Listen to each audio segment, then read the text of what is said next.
Welcome, everyone, to another episode of Remotely Related. I am Kenny. We got Benny. We got Lando today on a very important weekend in the footy universe. Feel like there was a lot that was going on. I wanna start somewhere that people probably wouldn't expect, though. So I was going on Twitter this week and came across what probably shouldn't have been a real statistic. Versus Academy, La Masia, I think that's how they say it. Did you guys see that 12-year-old who scored 96 goals in 30 games? Oh my god. Did you see? Unreal. I did not see that, but that sounds like a guy who doesn't pass the ball. I mean, I wonder if his team likes him. It's tough, though, because it's Barca's Academy, built off Tik Tok, so he must be passing the ball, right? I mean, that kind of sounds like my Sunday League stats, to be honest. I don't know what Sunday you're talking Right. In the D League, it's the Sunday League. But like, my thing is, I think his name is Fode Diallo. 96 goals in 30 games. My question for you guys, what age group do you think we would start looking bad in if we were in Barca's Academy right now? Like, can we hang with, like, U15? That's a great question. Could we hang with U16? I think we could get by U12s just by brute force. That's okay. But that's Fode Diallo territory. That's a lot of goals. I know. Yeah, and you're the center back. Yeah, but here's the thing. And if an 11-year-old tries to ticky-tack around me, I'm just going to break their leg in half. And they're just too small. They're just too small, okay? I mean, I'm going to be like Virgil van Dijk. Not Virgil van Dijk. Who am I thinking of here? Sorry, I just woke up from a nap. I'm still not all the way there. I'm just John like this. Stones. I'm gonna be a big brute back there, and no one's gonna pass me the ball at all. But Right. when it comes defensively, no one's gonna score on corners because I'm gonna be like 3 feet taller and all those little shitheads. And I think I'm gonna be able to get by. But Okay. once you start getting up to the U15s, where their balls dropped, you get a couple guys that are around my height but actually have some feet on them. I'm cooked. I'm done. I'm done. As soon as snapping legs and making it look clean isn't an option anymore, I'm cut. Uh-huh. Yeah. So are you saying U15 is where you draw the line? I'm probably gonna go ahead and say 14 and 15-year-old Barcelona youth kids would make me look like I've never touched a soccer ball before. Okay. That's fair. I'm probably gonna go with either U13 or 14. I think just based off of pure athleticism, that's where we still got it on them. But once it starts, they have a little bit of athleticism, and then just passing the ball around us. I mean, it depends on who's on my team as well. If I have a bunch of Bennies on my team, like I might bring that down to U12. No, but here's the thing. If I got some footballers on my team, I might be able to hang on the weak doesn't link. affect you anymore. You can't touch the ball, and you're gonna have a hammy go down chasing these little shitters. Stop. Kenny's the one with the poor Yeah, hamstring right now. the So hammy Both stuff. of you, actually, both of you, I would say U10, because athleticism, you're beyond the arc again. You're before, you're here, and now you're 25, and you twist an ankle every time you get on the field. 27. Yeah, thank you That's for right. making me feel. Damn. I still feel like Lando's age, to be honest, the way I keep getting hurt. But Yeah, Yeah. I'm built Okay. different a little bit, but no, yeah, that's my 2 cents on it. I mean, I don't really have the ball control I once used to have, so it's kick it up there, and maybe Benny striker form can do something up there. Well, here's the thing. I don't know if I've ever had the ball control I would need to play with U15-year-olds at the Barcelona Academy. well, my thing is, you were mentioning like aerial threat on like corner kicks and everything. I feel like I could get there to like U14. Because U14, I feel like I'm starting to look at these 13 and 14-year-olds at eye level, and I'm like, well, Yeah. I'm cooked at this point. Yeah, I think that's the rule of thumb. Whenever I can start looking at kids at a certain eye level of somewhat resemblance, then we're done. Yeah. But also, They're- Go ahead. There's Go ahead. there's some big boys at U13, U14 nowadays. Well, that's what I'm saying. There's I'm some looking at big them like, boys. what type Yeah. of what are they feeding you these days? Yeah. That might be more like the Premier League academies, where they just get a couple Everton. grizzly bears in there. Yeah. Yeah. Okay, fair enough. I was just curious because I saw that stat and I'm like, 96 in 30 games is ridiculous. It's absolutely ridiculous. I mean, that's pretty insane, to be honest. It's Yeah. almost what? How many goals a game, Jacob? That's about over 3. Okay. Hey, there Averaging you about go. Yeah. Yeah, we're locked in. Yeah.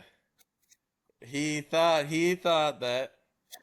All right. You see me, Lando. But okay, so make sure everyone to like, comment, subscribe. We appreciate all that. Somehow we're in the 20s for episodes and we have more subscribers. I don't know how long that ratio is gonna last, but it's Dude, appreciated right now. That kid had better stats in 30 games than we do subscribers, dude. For now. For now. For now. They don't know what's coming. They don't know. This is a long Yes, marathon. it's the long game. It's the long It's a game. marathon.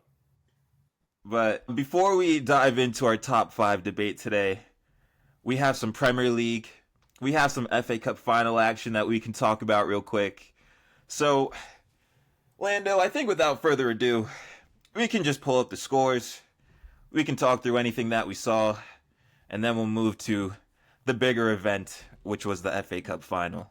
No, yeah, absolutely. Friday kicked off, crazy enough, the Europa League final. Tottenham and Man United playing against Aston Villa and Chelsea, and both losing. I believe they are 16th and 17th in the Premier League. Tottenham loses 2-0 to Aston Villa. I mean, I don't know if I didn't watch the game, but I can imagine what the game turned out to be. Yep. I saw both. My only thing is that we know with United and Spurs, their bigger game is this coming Wednesday. So it's hard for me to judge United and Spurs when they are playing this bad, when they don't really care about the league anymore.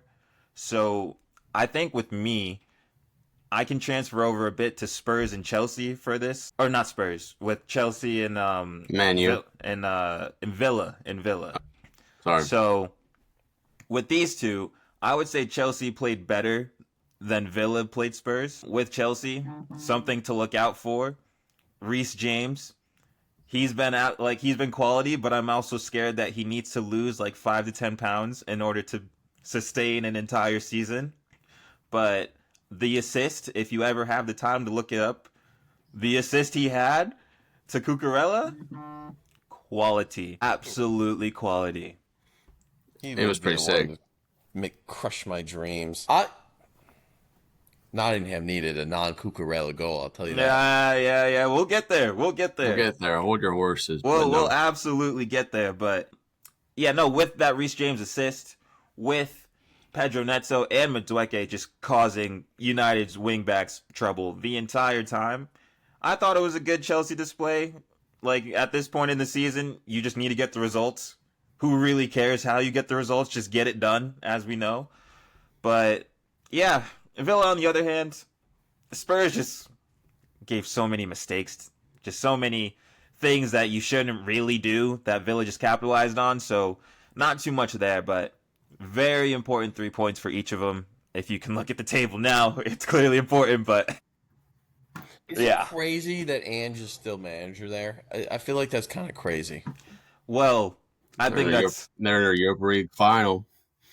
But at this point, Dude, a Europa League final does not say all good to the absolute scenes and atrocities they've done this season. I mean, I won't even watch a game of theirs. oh, I mean, I would only watch the final or like Europa League stuff if I was a Spurs fan. Like, no one should have to go through that. That's like beating up a bunch of kids and then doing a couple hours of community service and it being all forgiven. Right. You know? Yeah. Like, I like it. you know what I mean? great I like way to it. put it. Do you know what I mean, though? Couldn't think of anything better. You're know, cooking. like, You're cooking. Do you really forgive an individual for doing that because they did something else that was good? What's the charity? It's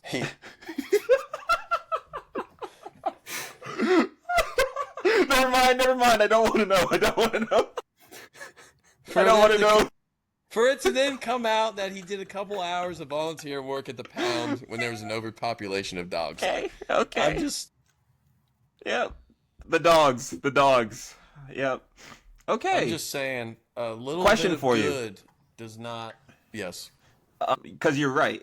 But is there any point at which you would have fired him throughout the season? Like, would it have been like a February? Would it have been earlier? Like, Listen, once you go through a season, it's pretty hard to fire, no? I don't mind the fact that they had kind of let him do his thing, because sometimes I do think that you fire someone too quickly, but I mean, they're terrible. This one wasn't quick terrible. enough. This is just going on. I mean, I don't know what else. I mean, what's he gonna do? I guess. Like, what are they hoping for? I mean, they've given him the whole time. Okay, he can say whatever he wants. They're still terrible. Mm-hmm. Like, he hasn't changed anything. Mm-hmm. They're just bad. Yeah. You know, I mean, I'm with you. And that's where, if you don't make any changes, not one thing has worked. You got to do something. I mean, you're top. Like we've said. It's sad. Like we've said, when you don't change the system, Yeah. you're the problem. Like, at least United, he just got there. Like, he's got his system and he doesn't have the players for it. Yep. Ange has been there, what, 2, 3? How long has he been there? This is his second season. Second season. Still just his second season, but for how bad they are, it's still, We saw in his bad. first season that there was the potential when they finished like top 5 or whatever they finished in the table. You saw that there was potential there with the team last year. And then to go on and do this the following year, like in your second year, is so much worse than an Amarim coming in to like a situation that he didn't have control over, and like it is what it is. So I agree. I'm with you. I just want your thoughts. I like the dude personally. Mm-hmm. You know, I guess I'm not upset if they give him another year. I'm just surprised they haven't fired him yet, from what I usually see. You know.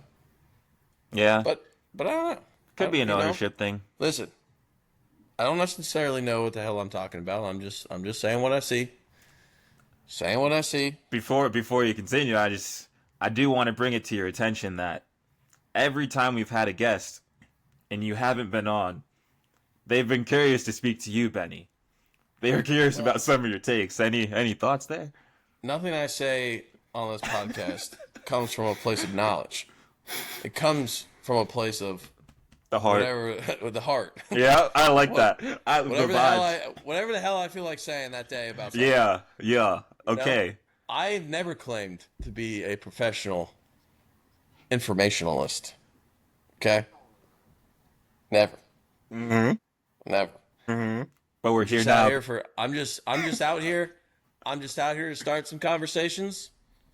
Maybe I shouldn't be starting those conversations. Maybe they're rooted in lies, but something they'll never know. They'll never know. Okay. No, that's well said. Congrats to Chelsea. Congrats to Villa. Got the job done against a weak Spurs and United. I'm sure we'll be talking about them later in the week. But let's move to Sunday, since there were no games Saturday.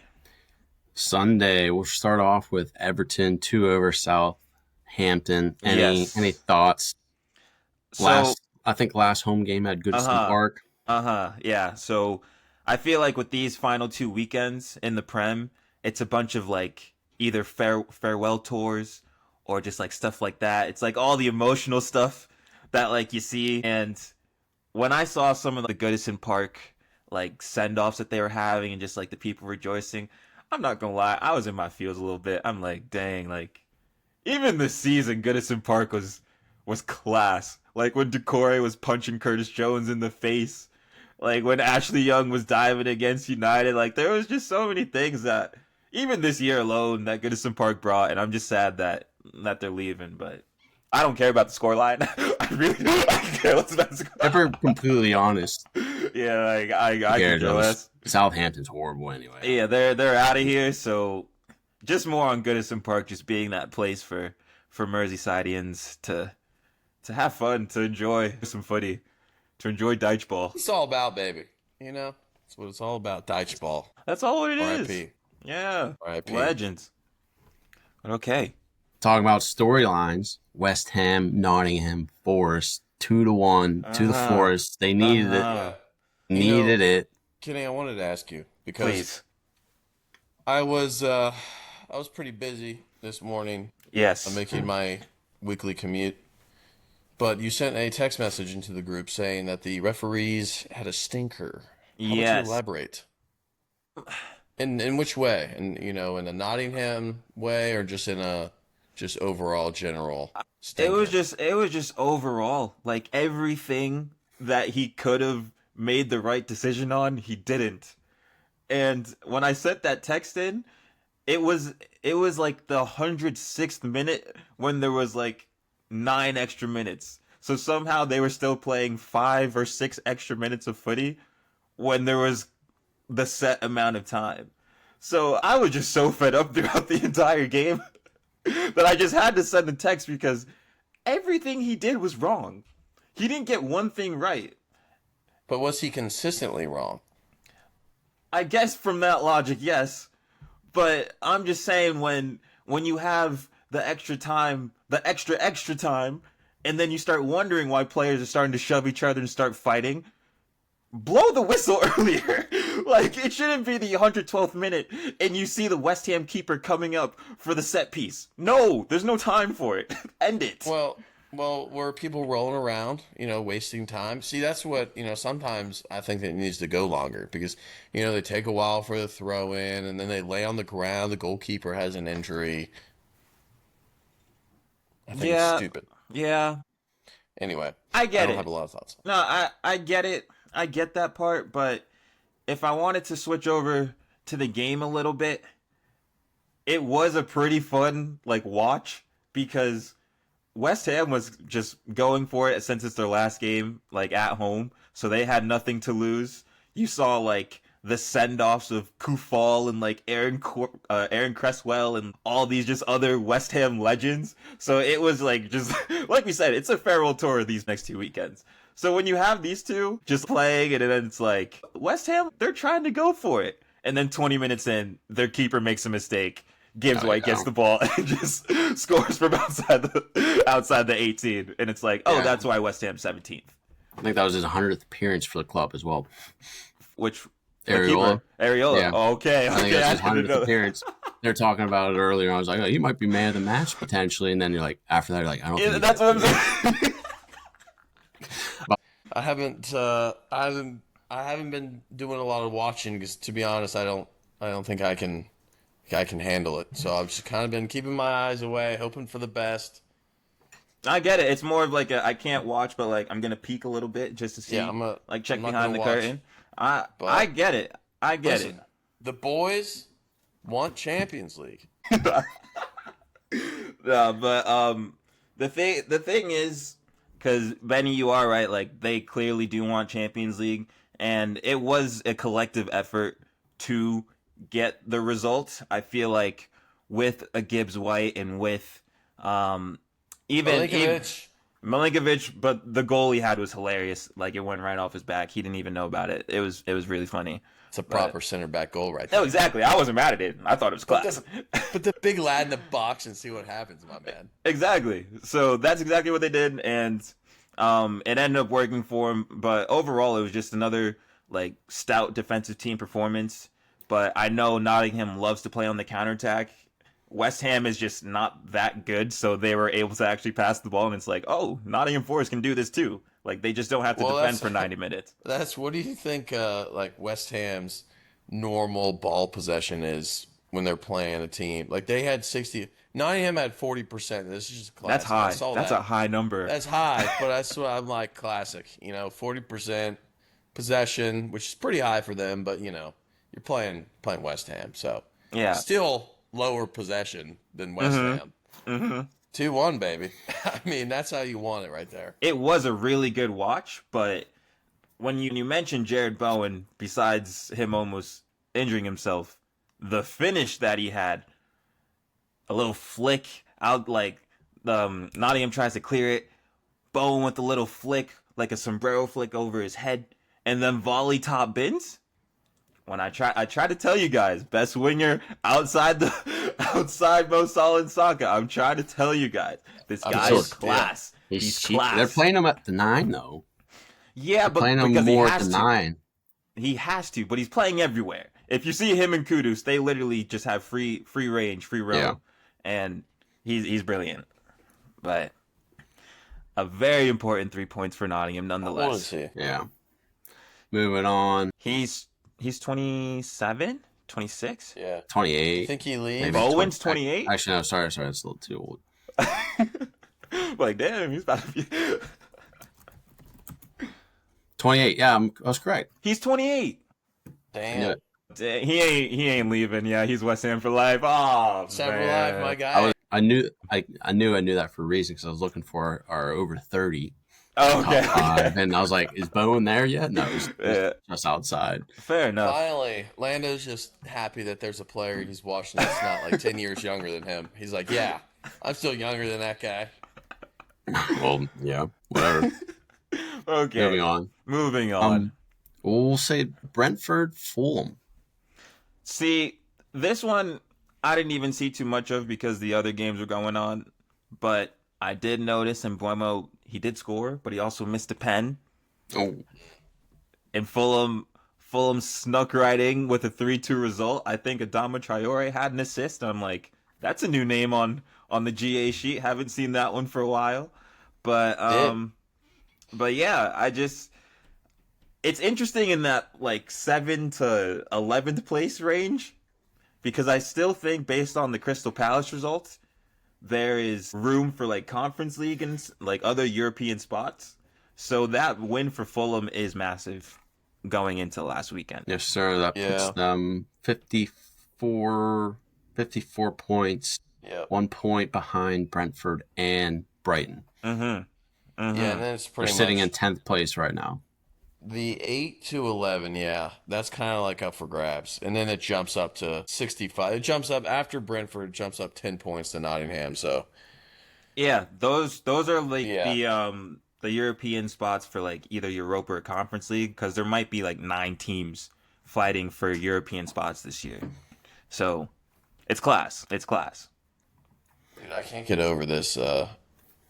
Number 3. So Newcastle's at 66. Then it's 66, 66, 65, 65. Yeah. It's tight, baby. Yeah, I mean, I wanted to go. This is how the Prem title race should have been, but I'll settle for a Champions League fight. Yeah, moving on, bro. Oh, I mean Leicester, Ipswich.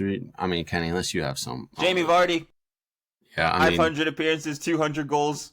That's a good return. Club legend. Thank you for all the memories.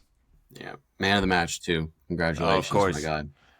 Congratulations, my guy. Anyway, I mean, no surprise here, but Arsenal beats Newcastle 1-0. We lock up the 2nd place.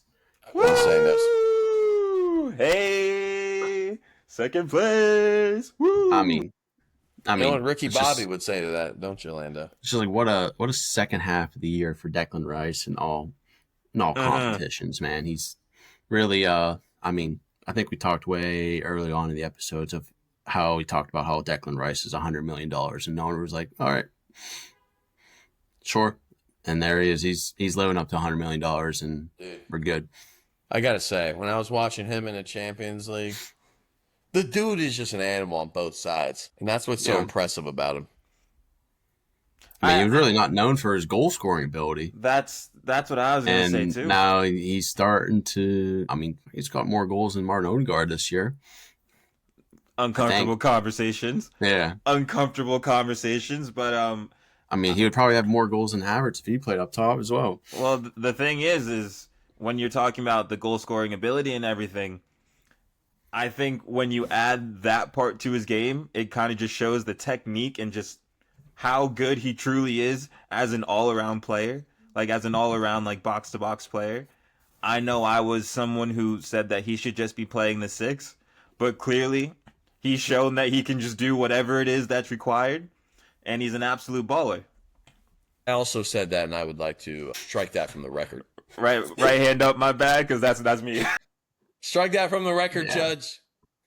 I gotta say, he's the most impactful dude in the final third that looks completely uncomfortable when he's dribbling the ball. He's taking he just doesn't look like he should be there, but then he always does something that's like, he's just very, you know what I'm talking about? He's not like super He's agile. He's not a flashy player like No, he's Lamine just Yamal. like- No, It's like his first time there, but he's like figuring it out Yeah. as he goes. Well, he's just straight to the point, like he dribbles down, and then puts in a good ball, or it's not like all these moves and stuff. It's just like straight to the point, man. I'm gonna get down here, I'm gonna put a good pass in, I'm gonna run 80 yards back down there and block a shot on goal. No, I hear it. Because I was watching this game today too, and it's just really funny how David Raya loves to just give the ball away and make an absolutely insane, like psychotic save after just to make up for it. Reminds me of a keeper that we might have played with. It is just interesting how he keeps doing that, but Lando, I did want to bring to your attention that I know it's a lot of farewells over these next 2 weekends in the Prem, but Arsenal did welcome back their king. I don't know if you're looking at the substitution call out, but King Kai Havertz made it back on the pitch today. Yeah, I got the notification earlier in the week that he was training, and I mean, like, why even? Marino has been holding it down, so Nottingham could take him. Anyone could take him. Free transfer. Just saying. Wow. That's bold. Nottingham, why would they want him? I mean, Chris Wood's probably 15 years older than him and still got it, baby. Yeah, but You guys could use Chris Wood. How about that? I mean, we could. Sure. Give us anyone. Give us a striker. Maybe we'll actually win the league for once. Not a bad take. Probably Not not. a bad take. I mean, what's he gonna- Probably not. We just got Zubimendi. What's he going to do? The silence Nothing. is deafening. Nothing. I didn't want to be the one, but I can't. I can't with Arsenal's transfers. I really can't. I mean, you're gonna maybe you can get a world class striker, and then your entire back line will get hurt or something like that. They're just not meant to be. I think until you stop being a fan, they're not meant to be. Yeah, I'm like partially a fan. I'm not fully invested, but God, You're two-faced. No, You're a two-faced fan. I might just have to hop back. I mean, I was a Barca fan during the Messi era, and then he left, so it's like, all right. I was an Arsenal fan because my club team was Arsenal, so like, all right. I mean, it makes sense. Like, why would I support anyone else? Stars aligned.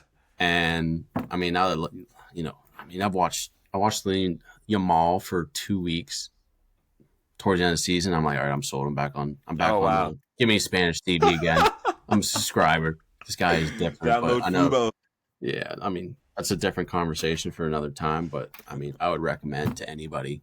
I mean, if we saw the Messi and we saw the Ronaldo type era, but Lamine Yamal is the guy that everyone should be watching football. Fair enough. But no, Lamine is box office TV. But people that won't be in the box office for Arsenal next season, Kieran Tierney and Jorginho, they did get their send off with their 5-minute substitution appearances. I feel like that first half for Arsenal, they weren't that good, but they stepped it up and got it done. And like we said, you don't really need to be that good at this point in the season. You just need to get results. So they secure second, they get Champions League again, and we shall see. Back to the semifinals we go. Let's do it. Sorry year. But I know that kind of wraps up the league games besides the games on Monday and Tuesday. But, I didn't really watch all the game, but I saw what I needed to see from the FA Cup. Yes. Talk about storylines. You got the farewells, but, just some storylines of club history and just, getting across that line, seeing a cup raised by your club. I mean, I think what it was 100 and how many years? 100 130, or something. 190, somewhere. I mean, once you hit 100, I mean, what it doesn't matter what the other Yes. ones are. I mean, just monumental for the club and absolutely hilarious for Man City as overall. No trophies this season, and most likely I would love to see them not make Champions League. That one against Bournemouth this It's week. big. It is big. As a hate watcher, I am locked in. But I know there's a few things you want to talk about at this game, Kenny. I'll be able to assist a little bit. I know there's a few things I want to talk about, but you can take this away. I mean, Jacob, just don't even talk because we're gonna going up 15 minutes. I'm just gonna zip it up for a little bit. Well, thank you for the layup here. I was just looking into some things after the game because, like you said, the storylines are cool, and I feel like with Palace, there is just so many stories within the story of winning their first club trophy. Yeah, starting with just over a century of not having any silverware to finally do it. It's an achievement in itself. And I think if someone's an outsider and I was trying to find the comparison, I was thinking maybe if like a 12 or 13 seed won March Madness, like, does that make sense? But I still feel like it might be doing it a disservice. Yeah, I mean, maybe more of like a 14 right? seed. Yeah. Like just still just a higher seeded like team getting something done, like a Cinderella story, and that's what Palace was able to do. One of the things that like outside the game that I don't even want to, or that I do want to highlight here, is that with everything going on, whether it's Pep arguing with whoever it is on the sideline, if it's Dean Henderson wearing the cap like proper Barkley style, like if it's the medical staff fighting each other, like that's brilliant. But every time the TV panned to the fans, and if it's them just celebrating a goal kick, if it's them just celebrating the PK save, the Eze goal, like it was all just so like wholesome to see. And then when I do my extra research and they announced the tifo that dropped, I don't know if you guys were aware of it, but it was the big image of a dad celebrating with his sons that passed away. Yeah, so for people who don't know, it was a father and the son celebrating a goal from 2011 when they played against Manchester United, and the dad there in the image unfortunately passed away, but they showed that tifo and the two sons were at Wembley to watch them win like the cup. So the fact that the community is that tight knit, the fact that Crystal Palace even knew that, like I was getting emotional because that was fire. Like stuff like that you don't really see in American sports like that. So just doing that was such a class act just for the club, for the team itself. I feel like going off of that too, with the players themselves, they're all just in a redemption arc or just some type of connection to Crystal Palace as well. If I start with Chris Richards, this was someone who wasn't even like, they were going to transfer him earlier in the year. Like they didn't know if he was going to play or not. And time again, he just stepped up throughout the season. And especially in this match, you could argue he was man of the match if it wasn't for maybe like a Dean Henderson or just some of these other players. Munoz. So, Munoz is another one because it was him and Mitchell that were just running the flanks time and time again tirelessly and getting it done. So with Munoz, it's just like another one who's been really good but just hasn't gotten the spotlight. And then Mitchell, we saw from one of our old teammates, like that's his friend, like his London lad. That is the London lad friend right there. So it's bigger than footy at this point. And if you keep going down the line, you have Adam Wharton, who people probably won't even remember the performance because of everything else. But it was one of the best central defensive midfield performances that like you can put in a final. So he deserves his credit. Mateta, who we saw almost die earlier in the year, like he's out here celebrating with his mom after the game, and he was involved in the goal. And then, last but not least, Eze, Eberiche Eze, man. I'm just going to read this quote. It goes, let go by Arsenal, released by Fulham and Reading, trials at Bristol City and Sunderland that came to nothing, told by Millwall, thanks but no thanks, all before the age of 18. So the fact that all of this was happening, the perseverance as a player, we just know that mindset, once you hear that rejection, it's tough to really come back. And that's exactly what he did. So with QPR finally giving him his chance, with him to finally go through this come up and be the South Londoner to get Crystal Palace the trophy, to put himself in the history books, a lot of this team is just enjoying the journey so you can arrive at the destination properly and really celebrate it.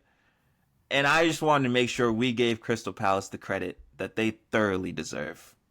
I mean, I couldn't have Well said that much. Kenny. Well Couldn't have said. said that much better myself. Said. Thank you, I man. should have brought some tissues. I got three things to add to that. Please. I just grateful for Palace to win that. I mean, like you said, the story. I mean, over Man City just makes it even better because got Goliath versus. Mm-hmm. But I really wish Wilfred Zaha would have been there to get that cup with them. Yeah. When you think of Crystal Palace, who do you think of? It's Wilfred Zaha, maybe Wilfred a little Zaha. Yannick Bolasie, if you go back there. Yeah. But that's my first thing. My second thing is, why is Marmoush taking a penalty over one of the most prolific goal scorer that we have seen in the Premier League? Mm-hmm. Why is this man like, all right, new transfer coming in, I'm going to go take all the penalties over Erling Haaland, who has scored scored 30-plus goals last year, something like that? Mm-hmm. I'm glad that he missed. I am glad he missed. It's just crazy because I feel like the stars must have been too bright. I thought if you have an 11 with Haaland, De Bruyne, even some of the other people that have been there, like a Bernardo Silva, giving the ball to Marmoush is a wild take. Like, I don't know if it was discussed in training before, but to do that in the final, you have nothing but yourself to blame. I don't know if you want to talk about the because there was another call with Dean Henderson and punching the ball out the box. Benny, I don't know if you saw this screenshot or anything, but I didn't see this one actually. There was a ball over the top from City, and Dean Henderson was in his box, but he reached over the line and punched the ball away from Haaland, who was in like a goal scoring opportunity. And I know there was a lot of ruckus online if that was a handball or if that should have been like a red card and anything. But based on what I described, is there any thoughts that you have on that? No, I agree. It was going away from goal. To send a guy off or to give a PK, it has to be a clear goal scoring opportunity. When you send off a guy for something like that, I mean, there's no way that it was for certain that they were going to score or get a very good opportunity off that. I mean, the ball was going away. So someone was going to be able to recover. So I agree with it not being a red card for sure. And it just ruins the game for me again. Like, I hate red cards. It has to be something absolutely egregious for me for a red card because it I'm with you.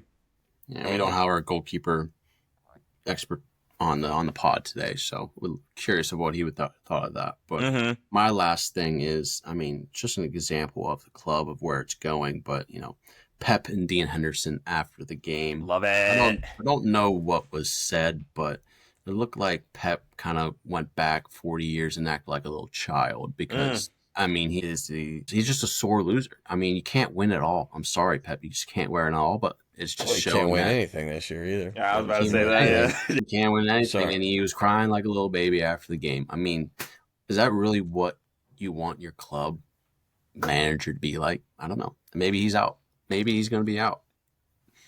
Benny, any thoughts? That's all I have to say. Lando, always the image guy on the pod, always doing the what's right. I mean, I agree, I guess. I've grown as a man. I mean, talk about somebody who has temper disagree. tantrum. Talk about someone who has temper tantrum. I'm curious what you think about this. I mean, hey, he's a competitor. Guess what? He lost. He got it out. Maybe he shouldn't have, but I agree. He's a grown man. He's to control himself. Control your emotions. Control your emotions, as Lando always likes to say. I mean, part of my thinking is Dean Henderson used to play for Manchester United. Could there have been something said with the Manchester Derby connection there? I don't know. But either way, I loved it anyways because he said it in a baseball cap. The hat is so class. I love when I see a keeper in the hat. This is when you know it's proper footy. That's when you know it's time to actually get things done. And Dean Henderson's display throughout the entire game, the saves he was making was crazy. It was crazy. Stand on his head. I mean, He basically Who knows did. who knows what he would have said? Maybe it was immature, but I mean, coming from my perspective, I love that Pep acted like a little baby. Oh yeah, crash outs all day, all day. But- Do you think? What do you think the medical staff was arguing about? What treatment to give? It don't needs know. ibuprofen. Ice them. No, that's class. Again, shout out to Palace for getting it done. Mark Gahey, I know another one who's just a staple of that club. Someone who got rejected by Chelsea, but now is captain, was able to lead them across the line for the most part. But honestly, I think that's good on like the FA Cup final part. Anything else? Works for me. Matt Turner getting a trophy. There we go. 2 Americans, baby. Man, I don't know. Yeah. 2 Matt Americans, Turner. man. USA soccer on the Man. rise. 2026 World Cup. Keep your eyes Yes. open for 2 FA Another Cup American getting the cup, baby. You know how it is. Oh, brother. winners. Man, we're gonna put this country on the map. Maybe Chris Richards will after his performance. Matt Turner, I don't know. Loop them in. man. Loop them in I together. don't- It's a package deal, baby. Unfortunately, bad package. But that was the Prem and FA Cup roundup. Viewers, let us know if there was anything else that we missed, anything that caught your attention, because we are reading the comments since there's not that many. But We are reading all of we them. are reading all of them. It takes me a while. I'm pretty dyslexic. But, Right. It does get done. But yeah, no, we can switch gears real quick. This part of the show, we are going to be debating the top 5 attacking midfielders in the Premier League this season. I wouldn't say there's too many names to pick from, but I guess this could be more focused on where we actually place them in the 5. But boys, any thoughts on, or any like preface that you want to give on your list? Like, what were you thinking? Anything going on there? Jacob, start us off here because you've been a little quiet in this pod. I'm a little nervous for your word count. I feel like a lot of these are probably going to be pretty familiar. I do have one that probably 99% of the people on the planet are not going to agree with. But let's start with, I'm going to go with Cunha as my number 1. Oh, starting at 1. Yeah. Right. Okay. You know, All because right. That's No, great. you can read your 1 to 5, and then we'll read ours, and then we'll debate. Yeah. Okay, hold on. I got something going on with my, where you at here? Oh, what the hell? Okay, sorry. Cunha number 1. Then I'm going, Cole Palmer, Odegaard. No, sorry, Cole Palmer, Bruno At 2? Fernandes, Odegaard. Yep. And then, my man, Kluivert. You added Justin Kluivert. Oh, yeah. Okay. All right. Lando. But I mean, I didn't have too much of a different list at 5. I had Bruno, because I know we were talking a little earlier, but didn't really play much, kind of all over the place. So you can't give him the true 10, but he's in there. I'm gonna go. Sorry, I'm looking off because my list is off. You're the good. side. You're good. I'm gonna give Kluivert the 4 as a 3. Palmer 2, Cunha 1. Okay. Thank you. So you agree with Cunha? All right. All right, so with my list, I didn't include Bruno for those reasons. The 5 that I have Eze at the 5. I have Damsgaard from Brentford at the 4. Mm, I have Gibbs White at the 3. Yeah. that was I have Palmer at the 2 and Cunha at the 1. All right, so we got one consensus right there. Gibbs White. Yeah. I was gonna watching put Gibbs him White in. today, and I was like, I didn't know, is he technically considered a cam because he was all over the place. Well, that's what I was gonna say. With Gibbs White, you have an all-action player. Like, I think behind him, when you have like the Ryan Yates or like whatever center mid, that's okay to like, be the protection. But Gibbs White has that like free roam that Cunha has, where I wanted to make him an attacking midfielder. I just think with like the passing ability that he has, I think he has 9 goals and 6 assists this year. He's clearly been the engine in that midfield, and he's been class for Nottingham. So I just figured he had to be on the list for some reason. Like, I just had to get him on there. Yeah, But, I mean, solid lists. Jacob, you had Cole at 2. So did you, Kenny. yep. And then, I mean, I'm fine with putting Cole Palmer at 2 at the overall list. Cunha Benny, 1, Cole Palmer 2. Benny, any overall thoughts on why Cole Palmer's your 2? Is there anything that you saw from him this season that you wanted to highlight? I also think he's kind of had a very quiet second half of the season, Yep. but I think his just overall ability. I wouldn't say his performance the second half of the season is actually probably warranted of a number 2, but his skill level is just so much better than like he is a better cam than Clyburn. I think he's a better attacking mid than Cunha, but Cunha performed better this season, so I put Cunha at 1. His just overall ability is better, and that's why I put him at 2. I don't think he had a great first half of the season. Second half is kind of disappointing, but that's also just because of the expectation he has on him. Like a lot of these players we just listed didn't really have a huge expectation on them coming in the year, Yeah. and they kind of No, blew up. So I They're all feel from like smaller clubs Cunha, as well. Cunha's the type of guy that next season, if he doesn't perform as well, we'll kind of be talking about that kind of like with Cole Palmer. Mm-hmm. But No, I completely agree with you. I feel like with Cole Palmer, we saw the absolute breakout season that he had last year. So even though it was a quieter second half of the season, I still think he was really good for Chelsea. Like, we're talking about a guy who scored 4 goals against Brighton in 42 minutes.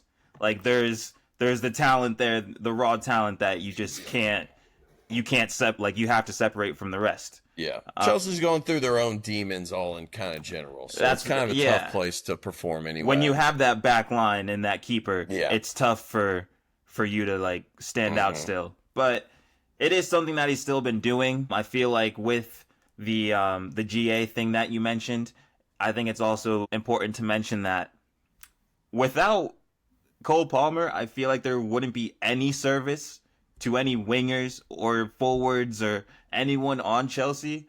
And he was still providing those chances. He just can't put the ball in the net for you.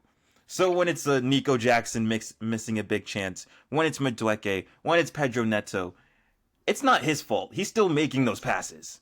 So it's tough because I get it. The GA is definitely smaller than last year, but he's still been so good. He's been so good. I agree. I'm perfectly fine with Cole Palmer at 2. All right, Cunha, Palmer at 2. All right, what are we feeling at 3? Jacob had Bruno. I had Clyburn, I believe. And I had Gibbs White. Gibbs White. I love Gibbs White. I like Gibbs White. I mean, I didn't put him in my list because I didn't necessarily know if he was considered a 10. Mm-hmm. He is also, I mean, he's just a all-around player. I mean, I don't even have his stats pulled up, but I think he's captain of the club at 24 or 25 years old. Like, it's crazy. You don't need to persuade me hard for Gibbs White at the number 3. Yeah, you could easily persuade me to put him 4. I still think Bruno's better. Yeah, Like that's where I'm like, if we're talking about best, Bruno is better. Yes, season? I just don't. Bruno Fernandes this season, unreal, absolutely unreal. My only thing is I haven't seen him play attacking mid enough. All right. That's my Well, only do you caveat. think that's because he's like, I just need to get on the ball? Oh yeah, 1000%. But like, It's him and Erickson. It's him and Casemiro. It's him and Yeah. Ugarte. Like, there's not really like the attacking mids in a 3-4-3 is like those inside forwards, like a Diallo. Bruno's been up there. He has, but just not enough in my book because I I mean, always see when him you think of sprinting Bruno, back. what do you think? When you think of Bruno, he doesn't defend. He's a 10. I think of him as a 10. Yeah, Like, I'm not thinking of him as an 8. I'm thinking of him as a 10. I don't care where they play him. He's a 10. I agree with you. I'm just saying what I've seen this season. Like Oh, you watch way more games than I have. Kenny's blind. He's blind as a bat. I said I maybe I don't. Maybe I'm putting up a howler. Maybe I don't know ball. It is like I'm okay with either one being true. But if we want Bruno on the list, he would easily be my number one. Just probably my bias, but I'm fine with 3. I'm fine with 3. Just fine with 3. solely based off of the position Yeah, of him not maybe playing there as much. I'm okay with that. All right, so Bruno at 3. So we Let's got go Gibbs Cunha. White 4. You know what? I agree completely. Lando, who is your 4? I had Jesus. I've been writing everyone else's down, and I got rid of mine. No, I had Ezzy at somewhere at 4 or 5. yeah. I'll have to watch back the clip. I had Damsgaard at 4, just because with Brentford, I know we know about Embuemo, we know about Wisa. Like these are the two. Even Lando, your guy, Kevin Shade, like he's going crazy. He's low key having a really good season. But with Damsgaard, him only being 24 years old, even though he looks like he's 34, he's able to move around the pitch like a Bernardo Silva. But I think he has an extra passing range that like really unlocks defenses, really allows Embuemo and Wisa to flourish. So I know there's like Norgard in that midfield and all these other names, but Damsgaard really is the one that like ticks, that gets things going, and he like tries the audacious thing for this Brentford side. And with the 10 assists, like Brentford's in what, 8th, 9th place? They're not there without him. And I think he's been a really crucial piece.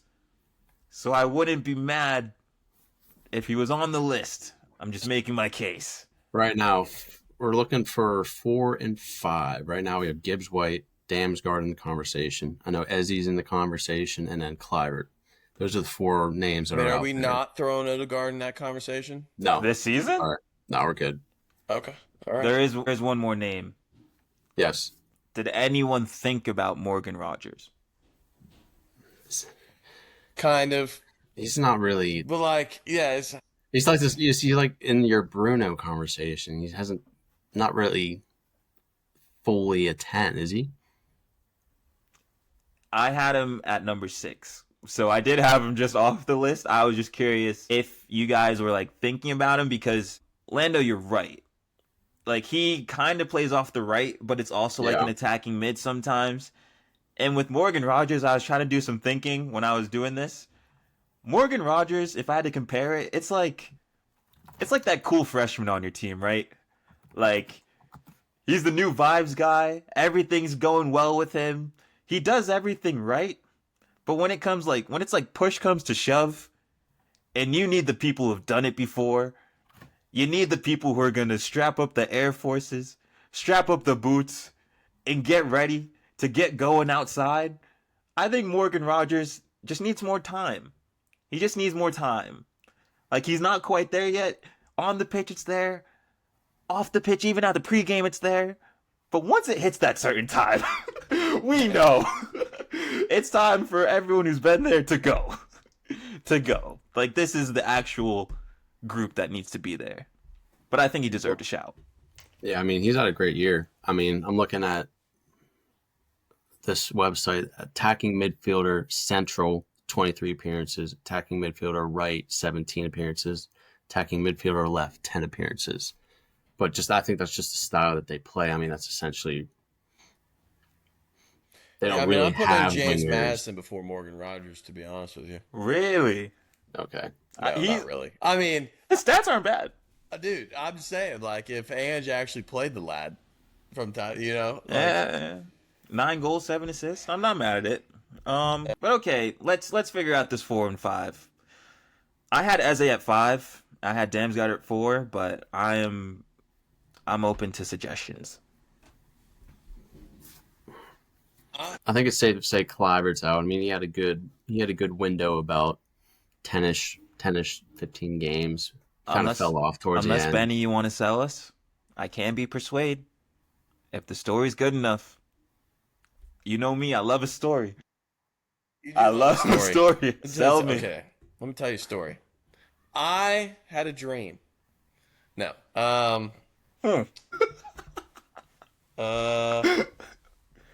No, I'm not going to sell you on this. Wow. I think it's not enough. I mean, I think it's just kind of a crapshoot between him as you can kind of throw. It's marginal. It's marginal. I think Kluivert at the beginning of the season, Eze at the end of the season, I think Eze's kind of started to perform better as the season's gone on. Kluivert started hot, but that's what I remember is him starting hot. As a fantasy Prem owner, I was quite upset throughout the year, but when I look at it, move that bias aside, he is an absolute baller who can play wherever it is that you need him. And for Crystal Palace, he's playing that left attacking mid role. And as we even saw yesterday, he will get the job done. And he somehow finished. He's not on the list because of his stats. Let's just put it like that. It's a baller. Not really a stats guy. He's just a baller. He is a baller. All right, I'm good with that.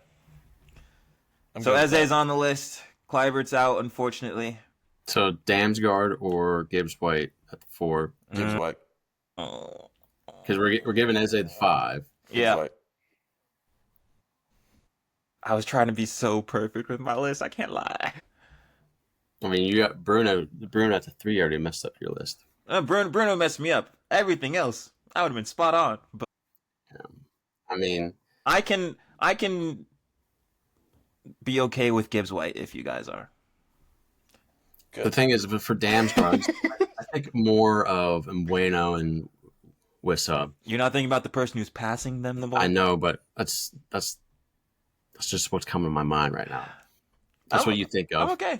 I mean, not in the Forest, I think you think of Sells, you think of Chris Wood. So, I'm in the pickle.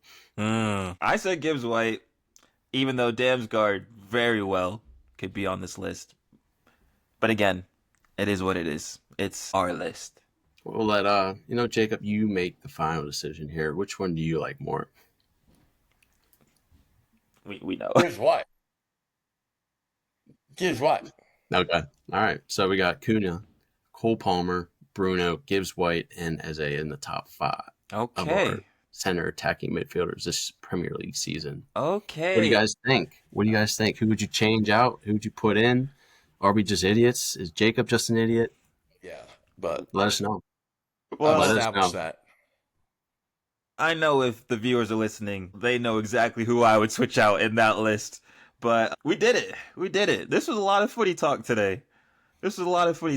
But overall, some good ball knowledge, some not so good. But I think that's just the spirit of the pod, you know? Yeah, I mean, who wants to listen to a podcast where everyone agrees? If everyone agrees, I mean, psh. Look at the dynamic of this crew today. I mean, what did you expect today? Oh. It was just never going to be. Listen with your heart. Listen with your heart, not your ears. I mean, again, we are not under the informational podcast section. We're under entertainment. And I hope you guys were entertained. But probably not.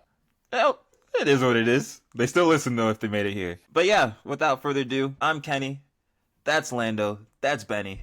This is another episode. Make sure to like, comment, and subscribe. And we'll see you next week.